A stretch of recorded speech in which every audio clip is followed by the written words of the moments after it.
আসসালামু আলাইকুম। আশা করি সবাই ভালো আছেন। আলহামদুলিল্লাহ আমিও ভালো আছি। আজকে রান্না নিয়ে চলে আসলাম। আজকে অনেকদিন পর আমি ডিম রান্না করতেছি। ডিম ভুনা করব। তো ডিম ভুনা করার জন্য এখানে আমি ৪টা ডিম সিদ্ধ করে নিয়েছি। আর এই ডিমগুলো এত বড় বড়, যদিও এগুলো মুরগির ডিম কিন্তু অনেক বড় বড় দেখা যাইতেছে। আসলে বাস্তবে অনেক বড় ডিমগুলো ছিল। জানি না এত বড় ডিম আসলে সচরাচর পাওয়া যায় না, কিন্তু অনেক বড়, একদম হাঁসের ডিমের মতো। তো যাই হোক, ডিমগুলো আমি ভেজে নিয়েছি। ভেজে নিয়ে সমস্ত মশলা দিয়ে, এই যে দেখুন, আমি মশলাটা কষিয়ে নেবো। আজকে আসলে আমার অনেক ডিম ভুনা খাইতে ইচ্ছা করতেছিল, তো তার জন্য আমি ডিম ভুনা করতেছি। মাঝে মাঝে দেখবেন হঠাৎ হঠাৎ এমন এমন জিনিস খেতে ইচ্ছা করে যা বলার বাহিরে। তো আমার হঠাৎ মন চাইছিল যে ডিম ভুনা খেতে, তার জন্য আমি এই যে ডিম ভুনা করতেছি। মশলাটা কষিয়ে তারপর এই যে দেখুন, আমি ভেজে রাখা সেই ডিমগুলো এখানে দিয়ে দিচ্ছি। আপনারা একটু খেয়াল করেন, এই ডিমগুলো কিন্তু একদম হাঁসের ডিমের মতো বড় বড়, কিন্তু আসলে এগুলো মুরগির ডিম। আমি ভাবছিলাম যে এই ডিমের মধ্যে মনে হয় 2টা কুসুম হবে, আসলে না, একটা কুসুমই হয়েছে। এখন আমি ডিমগুলো কষানোর পরে এই যে ঝোল দিয়ে দিয়েছি। ঝোলটা এখন রান্না, এই যে দেখুন হতে আসছে, বলক চলে আসছে ঝোলে, আর ঝোলটা কমে গেছে। আমি এখানে কিন্তু টমেটো দিয়েছি। টমেটো দিলে কিন্তু যে কোনো তরকারির কালার অনেক সুন্দর হয়, আর ডিমে দিলে আরো বেশি সুন্দর হয় কালারটা।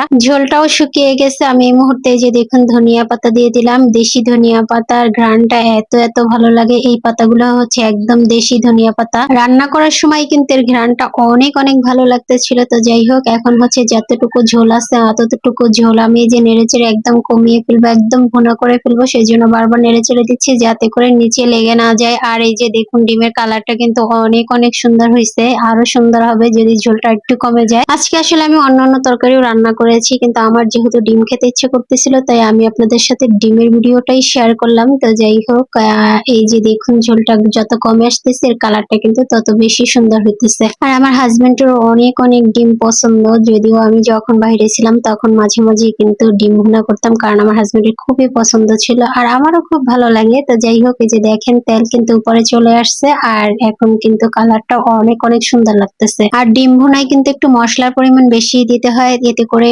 ডিমটা খেতেও ভালো লাগে এবং কালারটাও অনেক ভালো হয় এই জন্য। আর আমার কাছে ডিমের ভুনার ভিতরে মানে জিরা গুঁড়ার চেয়ে আমার মনে হয় ধনিয়া পাতা দিলে এটা খেতে বেশি মজা হয়। তো আমি সবসময় ডিম ভুনাতে ধনিয়া পাতা দিতে খুব বেশি পছন্দ করি, তবে যখন বাসায় ধনিয়া পাতা না থাকে তখন ভাজা জিরার গুঁড়াটা দিয়ে দিই। তো এখন কিন্তু আমার ডিম ভুনাটা হয়ে গেছে, আর এখানে আমি এটা তুলে নেব, চুলাটাও অফ করে দেব। আর এই যে দেখুন, তেল উপরে চলে আসছে, আর একদম মশলাটাও কিন্তু ভাজা ভাজা হয়ে গেছে, ডিমগুলো একদম ভাজা ভাজা হয়ে গেছে। আমি এই যে চুলাটা অফ করে দিলাম, এখন রান্নাটা তুলে নেব, আর আপনাদের সাথে এটার ফাইনাল লুকটা শেয়ার করতেছি। দেখেন, এই যে ডিম ভুনার কালারটা ঠিক এরকম হয়েছে, আর এটা খেতেও অনেক অনেক বেশি মজা হয়েছে। আমি অনেক পরিমাণ ভাত খেয়েছিলাম। তো যাই হোক, আজকে আমি এই রান্নাগুলি করেছি, আপনাদের সাথে এটাই শেয়ার করলাম। কে কে ডিম ভুনা পছন্দ করেন অবশ্যই জানাবেন। সবাই ভালো থাকবেন, সুস্থ থাকবেন। আল্লাহ হাফেজ।